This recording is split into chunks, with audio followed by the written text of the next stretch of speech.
What's up, everybody? It's your boy Jerome, and I'm coming to you today with the review for Real Housewives of Potomac Season 3, Episode 13, and this episode is titled Mind Your Own Business. So, without further ado, let's get into the video.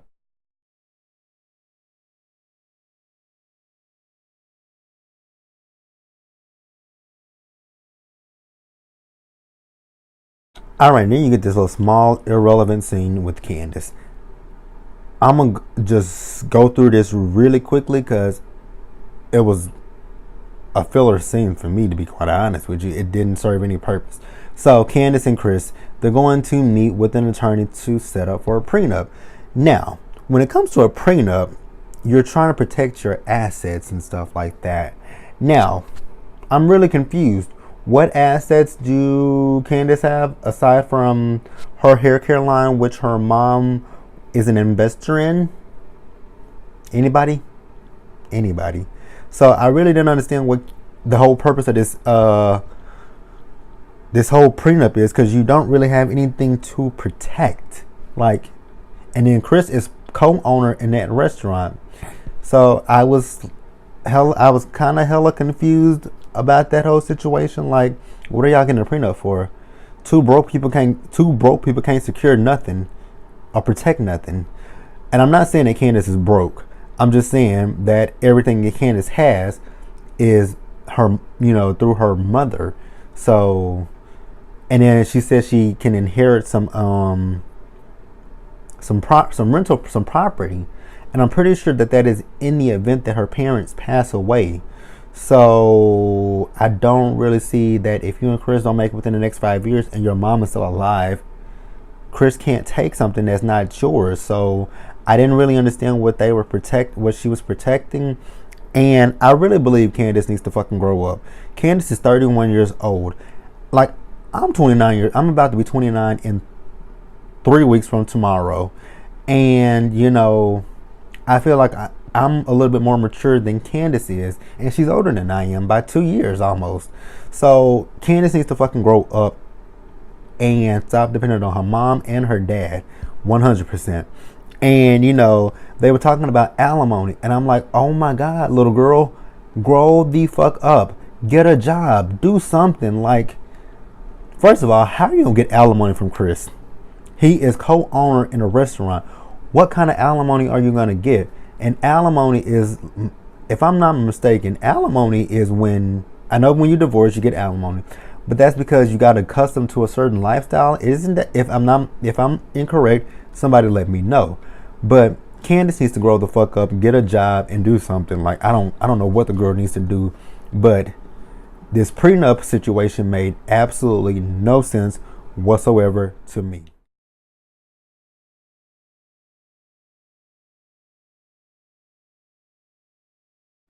So we have Monique and Chris. They're going out on a date with each other. And, while they're on this date, Monique shows Chris the design for her website, Not for Lazy Mom. And, Chris liked the design. I thought it was a kind of cute, clever design and all that kind of stuff. I guess it's showing the working mom and all the things that she has to juggle in a day, with her kids, her husband, job, whatever else she has to do. So I thought it was a pretty cool design. And, excuse me, Chris was talking to her.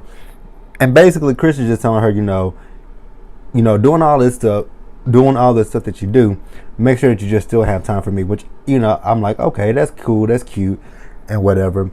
And they're sitting there talking, and not Candace, Monique. Sorry, y'all. Monique basically lets Chris know that she's been spending a lot more time with Karen.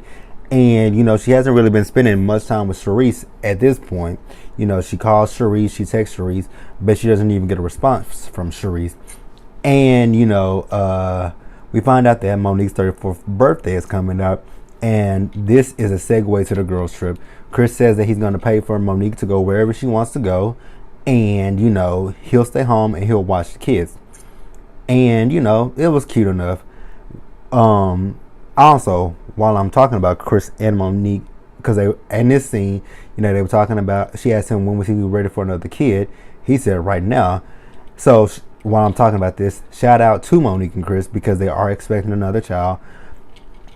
Only thing with this is I hope we don't have to go through the whole thing that we went through this season with her, with the 2 kids, talking about how she doesn't have enough time to do this and all that kind of stuff with her carrying another baby. So shout out to them, but do not continue the same storyline that you had this year with, you know, you have 2 babies and then you now have 1 on the way and you can't juggle everything. So shout out to them, but don't bring that shit back next season. All right, and then we get this little scene with Monique and her kids.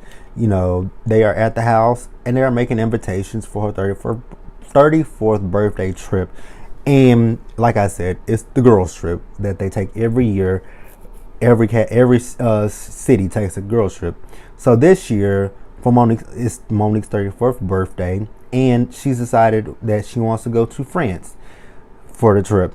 And like I said, she has her kids there. She has her daughter, her son, and Chris. They're all there helping her, you know, plan for this girls' trip to France. And, you know, she tells us that she has a different idea for how to present the girls with their invitations to go to France. So, moving on. All right, and then we get Monique. She meets up with Charisse. This is the first time that she's met with Charisse since, you know, when was the last time that she and Charisse was in the building with the same place with each other? It wasn't that, actually, it might have been her event that she went to. And, you know, when she meets with Charisse, she's basically just trying to figure out what's going on between her and Charisse. Because, you know, she texts Charisse and she calls Charisse, but she doesn't get a response from Charisse. And then, you know, Charisse tells her that basically she felt like Monique had been using her. Because with the Hurricane Harvey event, you know, she invited all her friends there. But when her friends got there, it all became about Monique. So that's why she felt like Monique was using her. And then, you know, Monique started crying. And I actually sincerely believe Monique in this situation because those tears seemed real and genuine to me. That, you know, out of all the girls in the group, she never wants to hurt Charisse because Charisse is the one who brought her around the girls and all that kind of stuff. And, you know, she values her friendship with Charisse and all that kind of stuff. And I actually, like I said, I understood where I don't understand where she's coming from, but I felt like she was coming from a genuine loyal, I felt like she was coming from a genuine place in her heart, that she didn't really want to hurt Charisse, and she hates that Charisse felt that way about her and all that kind of stuff, because it's not what she really, really wanted. And, you know, Charisse is also saying that, you know, Charisse is taking fault in it too, because Charisse said that, you know, instead of her going so long without saying anything to Monique about it, she should have said something to her in the beginning, which is true, Charisse. Damn, I'm still on Charisse's side. Like, what the fuck is going on right now? Like, I ain't never been on Charisse's side in the past 3 seasons, but for the last few weeks, I've been on Charisse's side. Like, what the fuck is going on with me in my brain? I'm like so fucking conflicted when it comes to motherfucking Charisse. And, you know, Monique also lets her know that she felt like with Charisse working on her friendships with Gizelle and Robin, that Monique was being put on the back burner. And my heart really did go out to Monique with that one. I'm like, God, I didn't see that. Excuse me. I really didn't see that. And, you know, it would hurt to feel like, and I've been in that situation before with my best friend who I love dearly, when she had, you know, she has other friends, and I know my best friend has other friends beside me, but sometimes I can get in my feelings a little bit, and I can feel like, you know, I feel like sometimes which this was years ago when I felt like this, that I felt like she was choosing, you know, to spend time with her new friends over me, but it wasn't the case. She just wanted to get to know some new people aside from me, and, you know, I had to get over it myself. And then actually I became friends with the friends that she became friends with. So I absolutely 100% saw where Monique was coming from in that situation. Also, I forgot to say it, that when Charisse and Monique were together, you know, Monique was just talking about the trip, how she wants the girls to get together and, you know, to work on all the issues and all that kind of stuff. And while she's sitting down with Charisse, she got a text message from Gizelle. And Gizelle is basically telling her that she and Robin are not coming on the trip and all that kind of stuff. And I was like, oh my God, Gizelle, are you serious? Like, really? So you speak for, and so Robin, a whole grown ass woman, you let another grown ass woman speak for you? Like, what the fuck, Robin? Do you have a brain? Do you think for yourself? Or do you let Gizelle do everything for you? Like, grow the fuck up, Robin. Like, you are too old for this bullshit. Like, for real.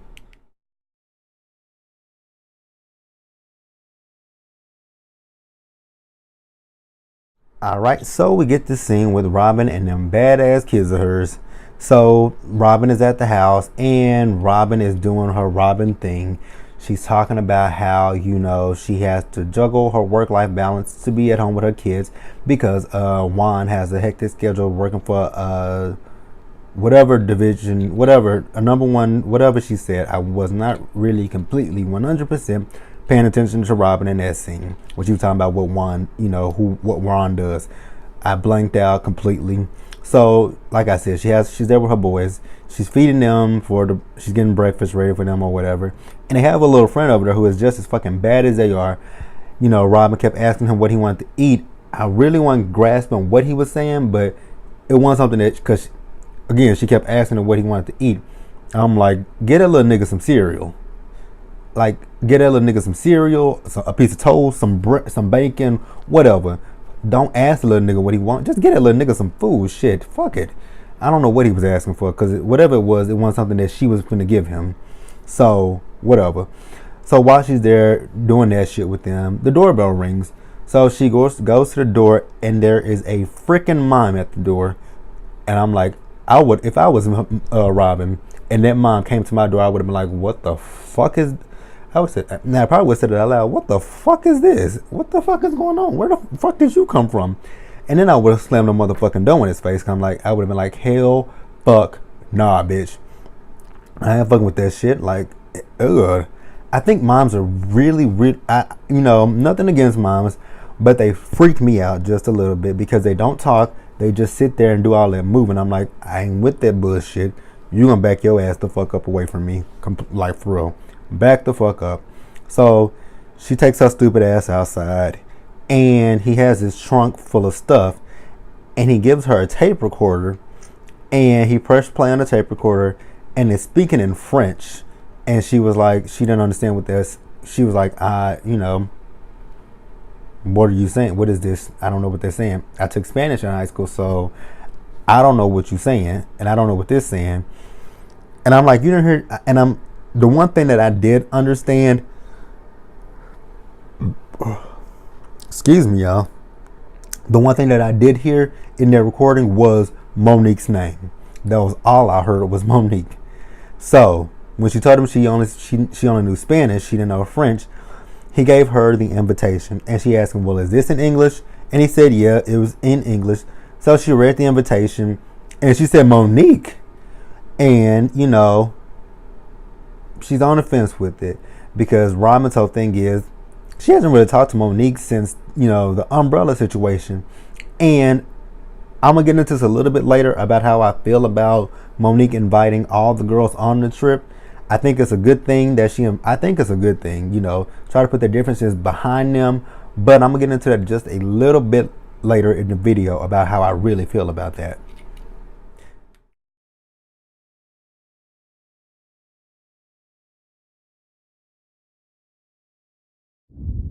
Alright, so this episode, it started out with Karen. Karen is going to get a manicure and pedicure, and she has Candace there with her. In this first scene of this episode, Candace completely fucking annoyed me. And I'm going to tell you why she annoyed me. Basically, Candace annoyed me because of, when she got there, which I've never saw that before, a nail shop where they have the fish that eats the dead skin off of your feet. Which I think that's cool and all, but I prefer for you to scrub and, scrub that callus off of my feet. That's just me. But, Candace is being so fucking extra with putting her feet in the water with the fish. I'm like, oh my God, girl, come on. And like the woman said, they don't have teeth. They just have gum. So they just literally just gnawing at the dead skin. Like, girl, get over yourself completely. So, while Candace and Karen are sitting there, in walks what's his girl name? Sherman's ex-wife, Kendall. So Kendall comes in and sits down with them, And they began to talk about everything. And Karen, in this scene, she's talking about how right now Gizelle is on the back burner because of everything that's been going on between her and Gizelle, which I 100% I get that. Gizelle has done some foul, shady things when it comes to Karen. The press conference and showing up to her event and wanting to talk to her. So I absolutely 100% I get Karen's whole thing. But the thing that confused me with Karen was, when Karen was sitting there talking, actually, no, when Karen was doing her interview, she was talking about how, excuse me, when she found out that Gizelle was dating Sherman, she put her friendship with Kendall on the back burner. And I'm like, that makes no sense to me whatsoever. So you've been telling us and you've been telling the girls that you've known Kendall longer than you've known Gizelle. So why would you put your friend who you've known longer than the other friend on the back burner? Like, it just doesn't make a whole lot of sense to me. And Karen, this is why the girls call you a fucking liar now, because you're sitting here lying about everything. Like, I was confused with that whole situation with Karen, and like, I didn't get it whatsoever. Didn't understand it. Like, you can be friends with both of them, as long as you can be friends with Gizelle and you can be friends with Kendall. You don't have to mention, like, when you're with Kendall, you don't have to mention Gizelle and Sherman, and when you're with Gizelle, you don't have to mention Kendall. Like, Karen is full of shit, and that explanation that she was given was completely full of shit. And again, that is why the girls call Karen, which they call her, a fucking liar, because Karen is a liar, a pathological liar at that. So, once they finished talking about that, Karen takes it upon herself to ask Candace about what happened at after the Black Caucus when they went to the after party. And this is when Candace is telling them that stupid ass story, which I think Candace should have kept this to herself and said, it was something that happened between me and Chris and we've moved past it. But instead, she takes it upon herself to tell her, hey, when Chris and I were outside, Chris called me a diva, and I was here for Karen, because Karen was like, I've only known you a short amount of time, but I agree with Chris calling you a diva because you are a diva. And then, Candace is talking about how that's a trigger word for her and all that kind of stuff. I'm like, if the shoe fits, wear it, bitch. Like, come on. Like, you are a diva. You're a spoiled and entitled little girl. Like, get over yourself. And then, she tells them about the things that she said to Chris. And I was with Karen again. If I was, when Karen said if she was Chris, it would, there would be no marriage and none of that stuff. Because and what Karen said, I 100% agree with. If you are going to marry somebody and you have to take, when y'all get into an argument, if you have to hit them with a low blow and all that kind of stuff, what kind of marriage is that? Like, it just makes no sense to me. Why are you marrying this man? I mean, first of all, Candace is telling Chris her true feelings about him. To be honest with you, when you get mad or get drunk and stuff like that, you pretty much tell people your true feelings that you keep in sometimes. So I was on Karen's side 100%.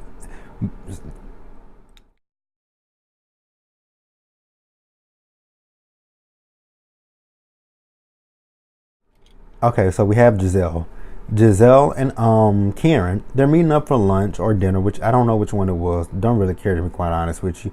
But they meet up to have a discussion about, Gizelle called this meeting. So I'm guessing Gizelle wants to meet with Karen about what she wants to talk to Karen about at Karen's event. So they sit down, they order their food and all that kind of stuff, and then they start to talk. And, Karen is asking her, well, what's the purpose of us meeting here today? And, I was on Karen's side in this situation of this lunch. Because when Karen asked Gizelle what her issue was, Gizelle wants to mention Robin's issue with Karen. And I was on Karen's side.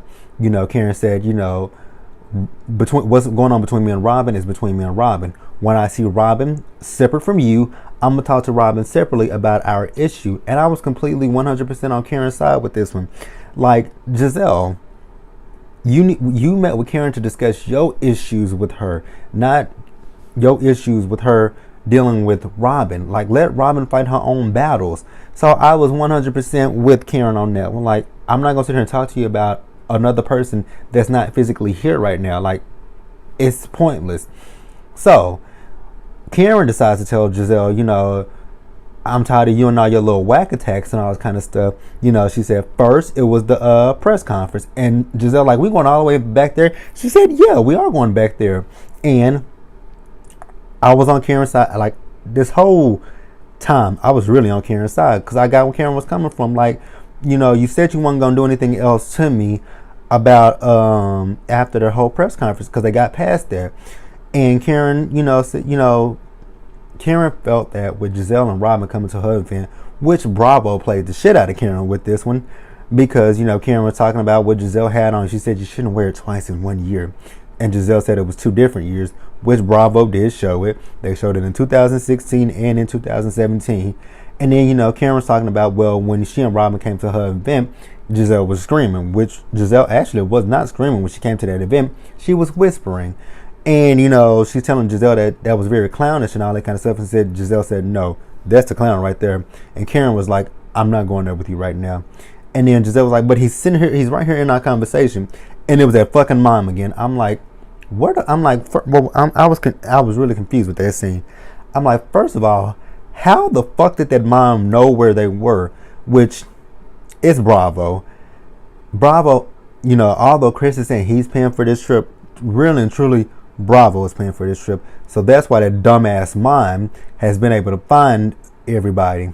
Bravo knew where Karen and Gizelle were filming at that day, so they told the Mime to be there. And I was completely, again, thrown off by that motherfucking Mime. Excuse my language, but that Mime was so fucking creepy. Like, I was with Karen and Gizelle on this scene. Like, I would have been like, oh no, you've got enough. And I was with Karen. He's got enough camera time. I'm not filming no more shit with this creepy ass Mime on the side of me. Like, fuck that and fuck this Mime. Like, hell to the N to the O. And actually, while they were in this conversation, they did mention Kendall. And that is really and truly Gizelle's whole thing with Karen, is the fact that she's friends with Kendall.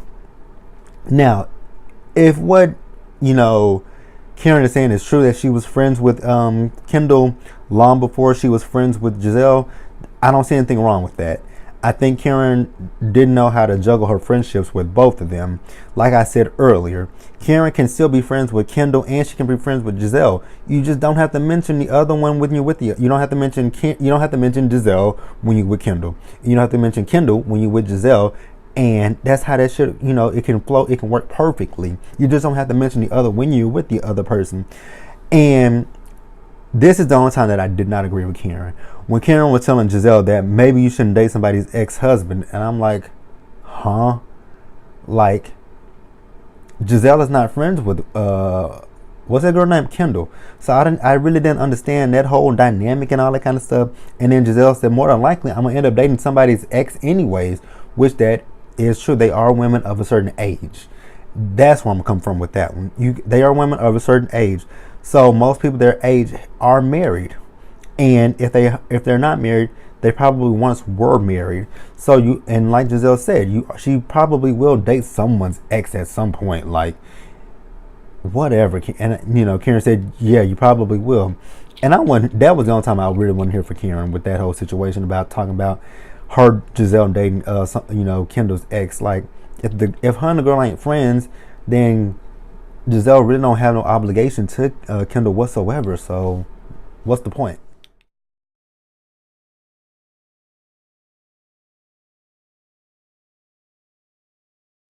All right, and then we get Ashley. Ashley is at Oz, and Ashley is planning for a open mic night that she is having. Ashley is telling us about how when she was in the pageant world, her talent was singing. So with that, she wants to do this open mic night, to help people, other artists, whatever, comedians and other stuff like that. And she also lets us know that, she also lets us know that she's writing a song for Michael that she's going to perform at open mic night with her brother. I'm like, okay, Ashley, whatever. We don't really care. Do we care, y'all? Because I don't. To be honest, I really don't give a shit. I think, Ashley's talking about it, she don't know if she should throw in the towel with Michael or if she should work on stuff. Girl, he does not want to have kids. Really and truly, Ashley, everybody has told you what the situation is with Michael. You are his little trophy wife. He don't want no motherfucking kids and all this kind of, like, it is what it is. Like, I think you should take your money and go find a man that wants to have kids with you and be happy. Because I just don't see you being happy with Michael. And that's no shade or nothing like that, but I just don't see I don't see Ashley and Michael being happy with each other because they are on two different pages. And then, she talks about her mom, how right now she and her mom are not on the best terms with each other because they actually haven't talked to each other, I guess, since that last time that they saw each other at her mom's place when her mom got mad at her. And I'm thinking to myself, like, girl, you should be, I won't say she should be happy because she shouldn't be, but you should feel a little bit of relief in your life because you don't have a moocher mooching off of you and leeching from you. So it's a catch-22 pretty much with that situation. So that's how I feel about it, to be quite honest with you. Her mama using her, so at least you ain't being used for your money. Well, not even your money, Michael's money. And then we get Ashley's open mic night. You have all the girls there. Ashley says that Michael, did she say Michael wouldn't be there or that Michael was on? Well, I know she said Michael was on a business trip and he was on a plane. I guess Michael was trying to get back there before a certain time. But at this point, it's looking like Michael's not going to make it. And like I said, all the girls are there. And surprise, surprise, Ashley's mooching ass mama comes. I'm like, whoa, look what the cat drug out the closet. Like, ooh. And first of all, whoever did that wig for her mama, they were wrong for that silky ass synthetic looking shit. Like, that shit was ugly as fuck. Like, so like I said, all the girls are there. Her mom is there. They haven't talked in 2 months. I'm like, God damn, that's a long. No, it's not a long time. Scratch. It ain't a long time. And at some point in, with my process of YouTube, I will put it out there for you guys to ask me any kind of questions that you want to ask me, and I'll answer the questions about I'll try to answer some of them. If they go too personal, I might answer them and I might not answer them. But we'll move on from there. So like I said, all the girls are there. Her mom is there, and when they start performing and all that kind of shit, I was with Gizelle on this shit. I wouldn't buy none of that. If they sold that music on iTunes, I wouldn't buy it. Hell, if it was free, I still wouldn't get it because it sucks that badly. Like, all the talent there was horrific. But so you had all the girls sitting at a table. I know it was not Robin Monique. It was Robin, not Robin, Ken. Well, actually, Candace was behind them. Sorry, guys. If I'm really, I'm trying to get through this, but at the table you had Robin, Gizelle, and Ashley, and Karen sitting there, I think. But they were talking about the trip to France and all this kind of stuff. And again, Gizelle says that she and Robin are not going. And again, I'm like, Robin, can you not speak for yourself? Can you not think for yourself? You letting this woman tell you what you gonna do? Like, bitch, what? First of all, this is a free trip that I ain't gotta fucking pay for. Hell fucking yeah, I'm going. The fuck you mean? I ain't gotta pay. If I ain't gotta pay for my flight and none of that bullshit, I'm going wherever you say. Fuck you, bitch. Fuck you, for real. But, they talking about how they not going. Now, when I said earlier, I'll get into how I felt about it. Now, I agree with the trip and all that stuff. It's cool. It's a girls trip. I'm all here for that. Now, the way that Monique went about it, I don't really 100% agree with. If you have, tell me how you guys feel, because I'm about to tell you how I felt. I agreed with Robin and Gizelle just a little bit on this situation. On Robin's end, like Robin said, she hadn't talked to Monique since the whole umbrella thing. So I couldn't really grasp why Monique would invite her if y'all got into a fight with each other. Like, maybe before you invited her, sit down with Robin, talk to Robin, be like, Robin, I know me and you got into it and whatnot, and I know I put an umbrella up to your throat and all that kind of stuff. I'm not going to apologize for that because, you were provoking me, but I would like it for you and I to move forward. And, I'm planning a trip to go to France. Would you like to come? I completely respect it if you don't want to come, but I'm just throwing out the invitation right now that, I want us to move forward, and I would like it if you would come. And again, if you don't want to come, it's completely understandable. That's what I would have done in that situation. And the same with Gizelle. Gizelle, I know me and you right now, we might not be eye to eye with each other, but let's put the differences behind us. And again, going to France, would love it if you would come. If you can't come, I completely understand, but I just want to throw the invitation out there to you to come and have a good time with us. And that's how that could have worked. So that's why I say I completely was on their side, feeling like, if I haven't talked to you in weeks or months, and if I haven't talked to you in weeks, why are you inviting me on a trip for your birthday? It makes no sense to me. If you felt like we have drama and beef and whatnot, I don't think why would you invite me on your trip for your birthday? Because I wouldn't do the same thing without actually first having a conversation with you about everything. So Monique does get there, and actually, let's fast forward a little bit. So while they're at the table, Karen is there, and Karen is asking Robin about her issues with her. And Robin said that they came to the event to tell Karen that they felt like she was a fucking liar, which we all know Karen is a liar. I don't know why they're trying to play like Karen has trying to play herself off as honest Abe and all this kind of stuff, because from day one Karen has fucking lied about everything. So I don't know why y'all get so in y'all feelings when Karen lies about one thing in particular. The bitch has lied about so much stuff over the seasons. Like, what? Get the fuck out of here with that. And then you got Karen once again lying. So she's talking about, I didn't say yes. I wasn't trying to say yes to come to your event. I was trying to say yay. But Siri, excuse me again. But Siri was like, she typed in yes. And I'm like, Karen, you are full of shit for real. When you use Siri to text and all that kind of stuff, normally she does read back to you what she's typed before she sends it. Before you send it, like you send it, not Siri. Like Karen is full of shit with that whole thing. Like when you put your mouth up to the phone and it types out what you want to type out, it types it out as you speak it, and you can clearly see what it's saying. So Karen, like I said, full of shit. So now we'll get to Monique getting to the event. And once Monique got there, they're still performing, and Monique decided that she wanted to pull Gizelle to the side and talk to Gizelle. So basically, she's talking about everything. And, here's where I didn't understand it again. Basically, Monique was talking about she wanted to move past everything. But, Gizelle brings up, but you saw me at the CBC and you didn't speak to me and none of that kind of stuff. And then Monique was like, but you didn't invite me to the event. Which I understand that. If you didn't invite me and I still go there, I'm not going to speak to you. Like, what the fuck? But so I got Monique's part on that, and I also got Gizelle's part.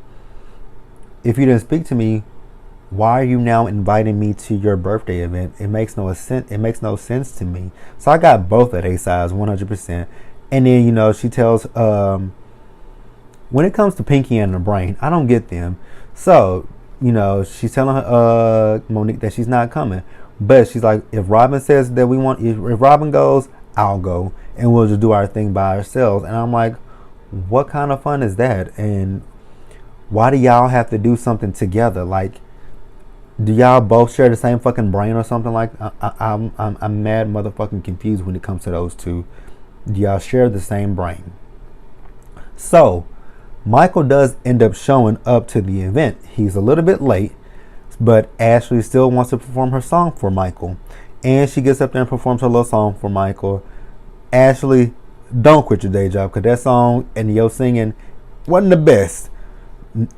I mean, really wasn't the best. It was better than those other people that performed, but wasn't that good. And there's clear tension between Michael and Ashley's mother. I don't really care one way or another about that situation. Michael has every right to feel the way he feels about Ashley's mom. So that's how I feel about that. And, you know, Monique and Gizelle them go back to the table where the girls are sitting at. And, you know, Monique asks Robin, are they coming to the event? And, you know, again, Pinky and the brain sharing the same fucking brain. Robin is like, well, if Gizelle says we're going, I guess we'll go.